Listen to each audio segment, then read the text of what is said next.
भगवान ने सबको बनाया है। भगवान की बनाई जो कायनात है उसके प्रति अपनी भावना क्या होनी चाहिए, सोचना पड़ेगा। सोच समझ के जो समय के प्रवाह में विकृतियां आई है उसको हटाकर, ये जानकर कि मत अलग हो सकते हैं, तरीके अलग हो सकते, सब अलग हो सकता है, हमको इस देश को अपना मानकर उसके साथ अपना भक्तिपूर्ण संबंध स्थापित कर इस देश के पुत्र सब कुछ अपने भाई है, ये जानकर व्यवहार करना पड़ेगा। और ये होना पड़ेगा तो उसके लिए आदत की आवश्यकता रहेगी, क्योंकि विचार तो अच्छे होते हैं, मन को भी अच्छे लगते हैं, बुद्धि भी उनको मान्य करती है, लेकिन दशकों की शतकों की जो आदत है उसको सुधारने में समय लगता है, उसको सुधारने में समय लगता है। और इसलिए उसके लिए रोज व्यायाम करने की आवश्यकता है। वो व्यायाम ही संघ की शाखा है। ये सारी बातें संघ की शाखा में होती है, हंसते खेलते होती है, करने वालों को ध्यान में भी नहीं आता कि जो मैं कर रहा हूं उससे ये हो रहा है।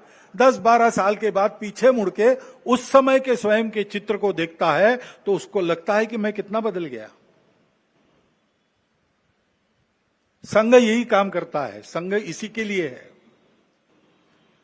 ये करते हुए अपने विश्व के सारे जीवन का आधार बनने वाले भारत को फिर से उस रूप में खड़ा करना, यह कर्तव्य है, इसको करना है। इसलिए यह तपस्या है और इसलिए हम इन सारी बातों को करते हैं। अभी 5 बातों का आग्रह हम समाज के सामने रख रहे हैं। स्वयंसेवक अपने से प्रारंभ करेंगे, कर लिया उन्होंने, शुरू होगा, धीरे धीरे बनेंगे। एक तो बात है सामाजिक समरसता का व्यवहार।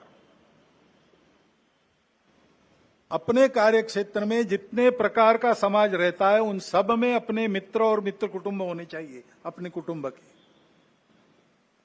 और जहां अपनी शक्ति है कि समाज हमारे कहने से मान सकता है, वहां मंदिर, पानी, स्मशान सबका एक होना चाहिए। पर्यावरण के बारे में हम प्रयास करेंगे, पानी बचाओ, प्लास्टिक हटाओ, हरियाली, पेड़ लगाओ, अपना घर हरित घर बनाओ।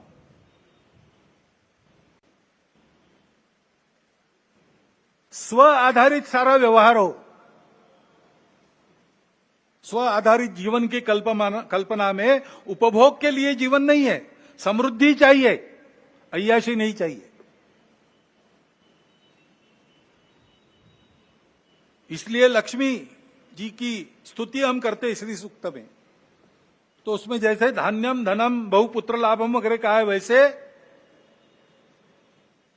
न क्रोधो न लोभो न च मात्सर्यो न अशुभा मति, ये भी कहा है। नीति युक्त लक्ष्मी, उसकी हम पूजा करते, उपभोग में नहीं उसको दौड़ते, उपभोग की रेस में हम नहीं दौड़ते, हम संयम रखते हैं, संयमित उपभोग, इस पर हमारा विश्वास है। इसलिए फिजूल खर्ची नहीं करना, बहुत ज्यादा तामझाम की आवश्यकता नहीं, सादगी से रहना, मितव्ययिता से रहना। आवश्यकताएं सारी पूरी हो, समाज है तो उसमें थोड़ा बहुत स्थान मान सबका रहता है, उसके अनुसार अपना रहना सहना हो, परंतु अनावश्यक खर्चा नहीं करेंगे।